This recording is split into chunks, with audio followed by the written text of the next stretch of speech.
À l'approche du réveillon, nous vous proposons de découvrir quelques commerçants locaux, des idées pour vos repas de fin d'année. Et oui, on va aller découvrir deux boutiques différentes. Moi, je vais me rendre au V&B Bar à Maurepas. Entre vin, champagne ou encore bière, je pense qu'on va avoir plusieurs choses à découvrir. Et à découvrir et consommer avec modération. Bien sûr. Et vous, Justine, je crois qu'on va vous retrouver au rayon fromage, si c'est bien ça. Exactement, Céline, et j'y vais de ce pas.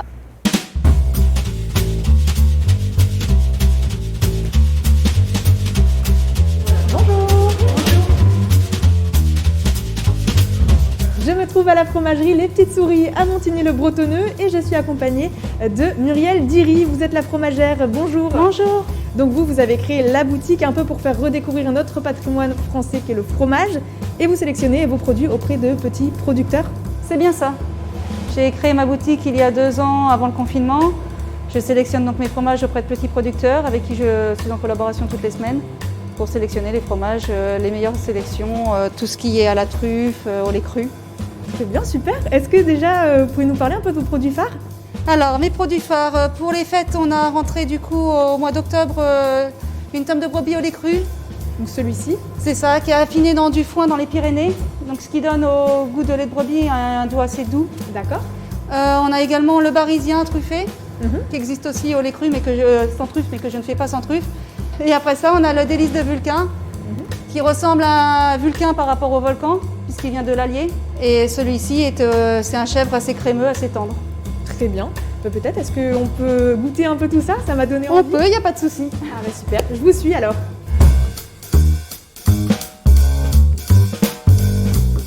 Donc on a nos 3 fromages. Comment va se passer la dégustation? Alors, pour une dégustation, généralement, on commence du moins fort au plus fort. D'accord. On va commencer par le délice de Vulcain. Allez. Je vous laisse déguster. Ouais. Donc là, ils sont un petit peu frais parce qu'ils viennent de sortir du frigo. Allez. Je permets d'enlever mon masque.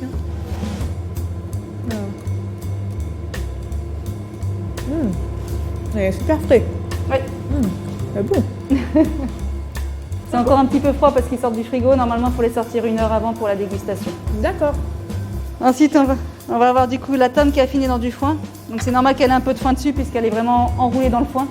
D'accord, on le laisse dessus, ouais, c'est... Pour la présentation, vous pouvez le laisser dessus. La croûte se mange. Donc c'est une croûte naturelle. Après ça, on peut enlever pour le manger. Bien sûr, on ne mange pas le foin. On mange pas le foin, c'est évident. Donc la croûte se mange. C'est ça. C'est super bon. C'est assez doux l'ardalou au foin. Ouais, c'est vrai, après c'est vraiment du Il a eu la médaille d'or au mondial du fromage au mois de septembre. D'accord. Bah voilà, c'est super qualité. On va avoir le barisien truffé. Donc là, vous sentez bien la truffe, c'est pour ça qu'on les emballe dans la vitrine pour pas qu'ils se parfument. Ah oui, ça sent la truffe, c'est puissant. Allez, je goûte ça. Donc vous êtes sur un triple crème, 3 fois enrichi en crème, donc un peu plus calorique. Je crois que c'est mon préféré. Il est super bon. Après, on n'a pas l'habitude de manger forcément des fromages à la truffe comme ça. Non. Relevé. Après ça, ceux qui n'aiment pas trop relever, on a de la truffe d'été qui est moins forte, on a de la truffe d'hiver pour ceux qui aiment vraiment la truffe, qui prend vraiment la saveur du fromage. On a de tout. Et écoutez, notre dégustation est terminée. Moi, je vais quand même finir mon fromage. Merci beaucoup en tout cas, Muriel Diry, de nous avoir reçus. Donc voilà, moi je pense que j'ai trouvé mon fromage pour la fin d'année. Et puis Céline, j'imagine que vous aussi, vous avez des propositions à nous faire pour cette fin d'année, en tout cas pour les repas. Effectivement, Justine, je pense vous trouver quelque chose de sympa. Je me trouve au V&B Bar à Maurepas aujourd'hui avec son gérant, Eric Bibal. C'est ça, bonjour. Bonjour et bienvenue au V&B. Est-ce que vous pouvez nous présenter un petit peu le concept du coup de cet endroit? Bien sûr, donc on est un concept de cave, donc vente à emporter. On vend des vins, de la bière, des spiritueux. Et on a une partie bar événementielle.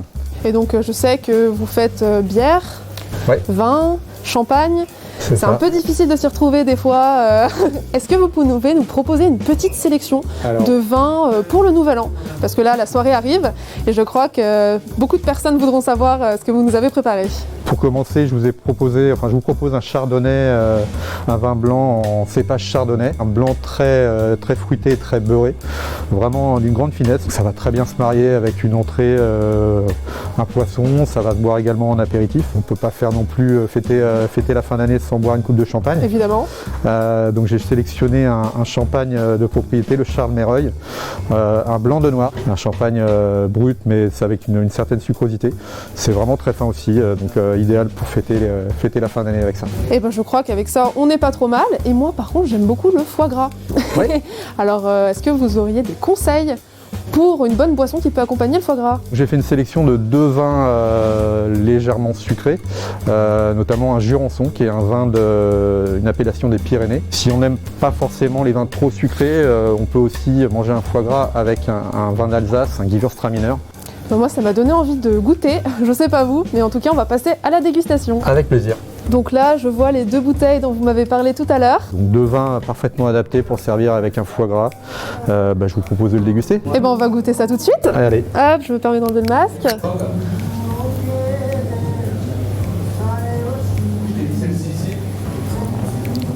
Oui, il est sucré. Ouais, là on est vraiment dans le côté moelleux, liquoreux. Je vois ce que vous voulez dire. Avec le foie gras, à mon avis... Ça va parfaitement convenir, ouais. Ça me fait penser un peu à la confiture qu'on met avec le foie gras des fois. Oui, il y a ce côté un peu compoté. C'est ça. Voilà, confiture, effectivement. Ça s'associe très bien, une petite confiture de figues avec du foie gras, c'est parfait.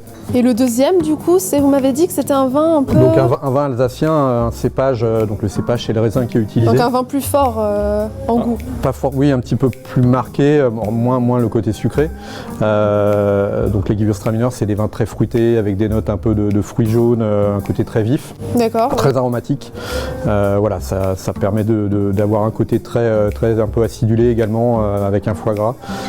Sans avoir le côté sucré trop marqué. C'est parfait, les vins d'Alsace, on les boit toujours à cette période de fête. Est-ce que vous avez un petit conseil pour savoir comment reconnaître un bon vin? Ce que je conseille surtout au moment de choisir un vin, c'est de regarder le millésime. En fonction des régions, il y a des vins qui peuvent se garder, d'autres moins longtemps.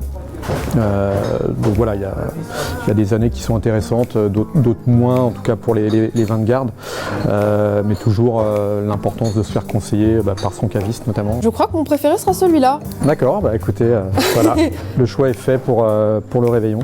Celui-ci. Ouais, merci de nous avoir reçus. Merci à vous, avec grand plaisir et à très bientôt au VNB.